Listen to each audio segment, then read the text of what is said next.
Well, I hope the film is entertaining, you know, and that's the other component. We want audiences to enjoy the experience as much as possible, and of course to carry away questions you might. I mean, we think of faith and we think of religion, but faith applies to your job, your relationships, your marriage, whatever. On the big screen, Liam Neeson is the definition of unstoppable, the guy with a very particular set of skills that no villain can overcome.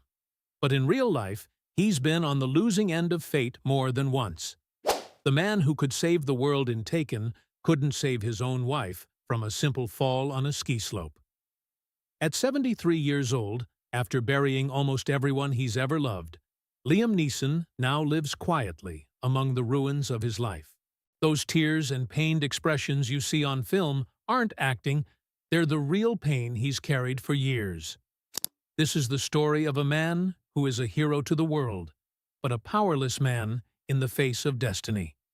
To understand how he's still standing after so much loss, we have to go back to the town of Ballymena, where young Liam Neeson first learned how to face the world. The boy from a divided land. William John Neeson was born on June 7, 1952, in Ballymena, an industrial town in Northern Ireland.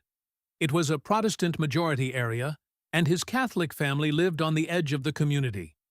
His father worked as a school caretaker. His mother cooked in the cafeteria.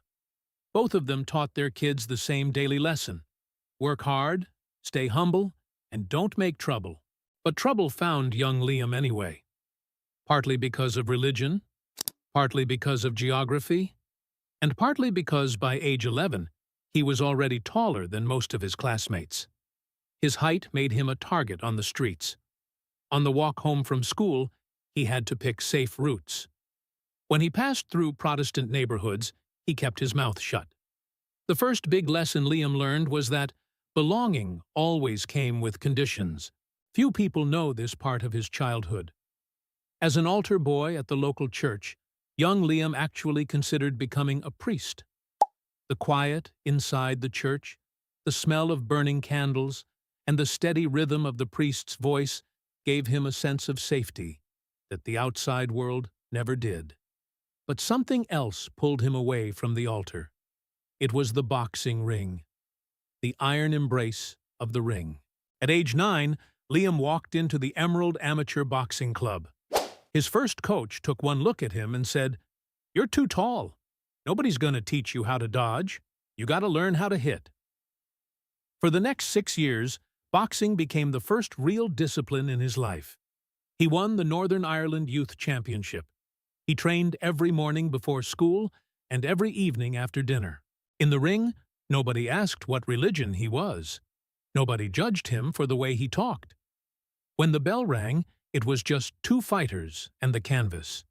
For the first time in his life, Liam felt power coming from within instead of fear coming from outside. But one night when he was 15, after a fight, an opponent landed a clean shot right to his face. Liam went down. When he woke up in the locker room, he heard his coach telling his father, "The kid's good, but he's got a brain that needs to be used for something else." Liam hung up his gloves a few days later. He never fought professionally, but the something else his coach mentioned showed up sooner than he expected. The moment the stage called. When he was 11, a drama teacher at school named Clement McCloskey pulled Liam onto the stage for a student play. To this day, he still remembers that teacher's name. On stage, Liam wasn't the tall, awkward Catholic kid from Ballymena anymore. He was someone else. He could speak loud. He could get angry. He could cry. Everything he was forbidden to do in real life, he was allowed to do for a few hours under the lights. Acting became his way of breathing through his teenage years. But his parents' plan didn't include the stage. After graduating, Liam skipped college and went to work as a forklift driver at the Guinness Brewery in Belfast. He drove that forklift for 16 months just to make ends meet. Then he tried teacher training college for 2 years and dropped out again. In 1976, at age 24, he joined the Lyric Theatre in Belfast. It was the height of the Troubles.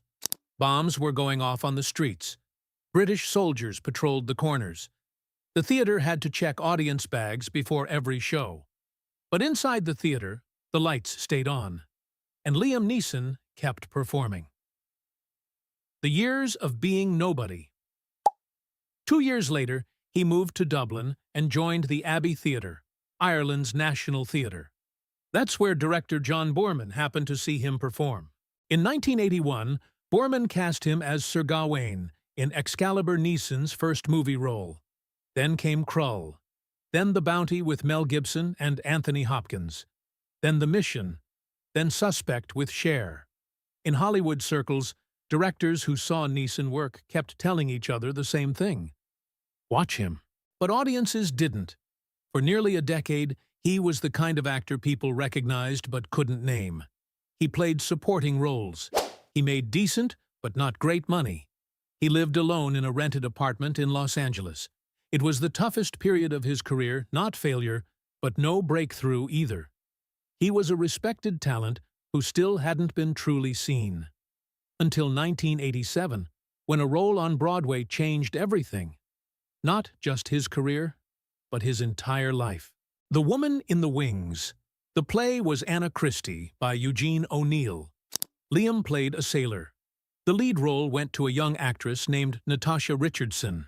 Natasha was the daughter of legendary director Tony Richardson and actress Vanessa Redgrave. She grew up deep inside British theatrical royalty. At the time, she was already married to a film producer. Liam and Natasha's romance began backstage quiet, private, away from prying eyes. Natasha saw something Hollywood hadn't seen yet. She saw the Ballymena boy beneath the actor's surface. She saw a man who didn't need to perform to be loved. Here's something very few people know. In the late 1980s, a studio offered Liam Neeson the chance to screen test for James Bond. It was the biggest opportunity of his career up to that point. But Natasha told him straight, "If you take that role, I won't marry you." Liam turned down James Bond. They got married a few years later. The night Hollywood woke up, Steven Spielberg came to see Anna Christie. After the show, he walked straight backstage.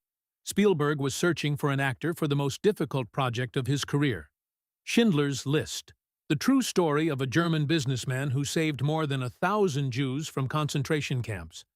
He needed someone who could play both a war profiteer and a hero. He needed Liam Neeson. Filming began in 1993 in Poland. The entire movie was shot in black and white. Many scenes were filmed at the actual site of Auschwitz. The emotional pressure on set was overwhelming. Every morning, the Jewish actors playing prisoners had their heads shaved and put on striped uniforms. Every night, they returned to their hotel in silence. The final scene was the hardest. Schindler stands in front of the people he saved, breaks down crying, and says he could have saved more. He looks at his car and says, "If I'd sold this, I could have saved 10 more people." Liam Neeson performed that scene in a single take. When the camera cut, the entire crew fell silent. Spielberg didn't say a word. The film was released at the end of 1993. It won 7 Oscars, including Best Picture. Liam Neeson received a nomination for Best Actor. Overnight, the Invisible Man of Hollywood became a legend. The happy years Liam and Natasha got married on July 3, 1994, at their home in Millbrook, New York. A year later, their first son, Michael, was born. The following year came Daniel. They bought a house in the countryside 2 hours north of Manhattan. That was their real home. Manhattan was just for work. Liam's career kept rising. He played Qui-Gon Jinn in Star Wars, Episode 1. He played Ra's al Ghul in Batman Begins. He was the voice of Aslan in the Chronicles of Narnia. But no matter how much fame came his way, he always chose to go home. Friends say Liam would often turn down after-work invitations just to catch the train back to Millbrook for dinner with his wife and kids. For the first time in his life, he finally had something his childhood in Ballymena had never given him. A real sense of belonging. A place to come back to. That feeling lasted exactly 15 years. March 18, 2009. On the morning of March 16th, 2009, Natasha Richardson arrived at Mont Tremblant Ski Resort in Quebec, Canada. She signed up for a beginner ski lesson, her very first time on the slopes. During the lesson, she fell. It was a gentle fall, right on the beginner slope. She got up, laughed, and told the instructor she was fine. The ski patrol checked on her and suggested she go to the hospital. She refused. They had her sign a waiver. She signed it. She walked back to the hotel with the instructor. Everything seemed normal. 2 hours later, she started complaining of a severe headache. By then, blood was pooling between her skull and her brain, an epidural hematoma. A condition that, if operated on within the first few golden hours, can result in full recovery. Those golden hours had already passed. Natasha was rushed by ambulance to the local hospital, then flown to New York. Liam was filming in Toronto. He immediately left the set and flew through the night to be by her side. When he arrived at Lenox Hill Hospital, the doctors told him his wife's brain was dead. The machines were only keeping her body alive. On March 18, 2009, Liam signed the papers to remove life support. Natasha Richardson died at age 45. In the months that followed, he admitted there were times he would talk to her in the bathroom. Times he would forget she was gone. Mornings when he woke up expecting to hear her footsteps in the kitchen. The grief wasn't just emotional. It was physical weight pressing down on his shoulders every single day. He didn't just lose his wife, he lost the center of his entire inner world. A gun in the hand of a broken man. A year before Natasha died, Liam had finished filming a low-budget French action movie called Taken. He played a retired CIA operative hunting for his kidnapped daughter. He took the role because he needed the money. They were building another house in Ireland. He didn't think the movie would go anywhere. The film's most famous line is when his character tells the kidnappers over the phone, "I have a very particular set of skills. Skills that make me a nightmare for people like you." When they shot that scene, Liam was convinced it would be laughable. He told the director it was too over the top.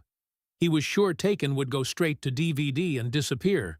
The movie came out in early 2009. Worldwide box office, $226 million. At 56 years old, Liam Neeson became Hollywood's biggest action star, something no one had seen coming. After Natasha's death, he worked non-stop. The Grey, non-stop. Run all night. A Walk Among the Tombstones. 2 or 3 action movies a year. He once said in an interview that work was the only thing keeping him sane. If he stopped, he would drown in the memories. In The Grey, 2012, his character stands in the Alaskan wilderness reading a poem to his dead wife. Director Joe Carnahan later revealed the scene was shot at -40 degrees. Liam did it in one take. When the camera cut, he said nothing. He just walked back to his tent and closed the door. Audiences didn't know his wife had died just 3 years earlier, but they felt it.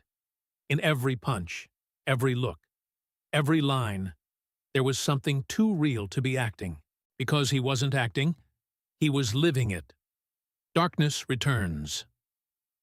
In 2019, while promoting Cold Pursuit, Liam Neeson told a story from nearly 40 years earlier. A close female friend had been raped. She told him her attacker was a black man. In a rage, he spent a week walking the streets with a club, hoping a black man would provoke him so he could fight. After a week, he realized how insane it was. He sought help. He never told anyone about it. Until 2019. He shared the story as a lesson about the danger of racial hatred. But the public didn't hear the ending. They only heard the beginning. The film's New York premiere was canceled. Talk shows dropped him. Many called for a boycott. His PR team wanted him to issue a prepared apology. He refused.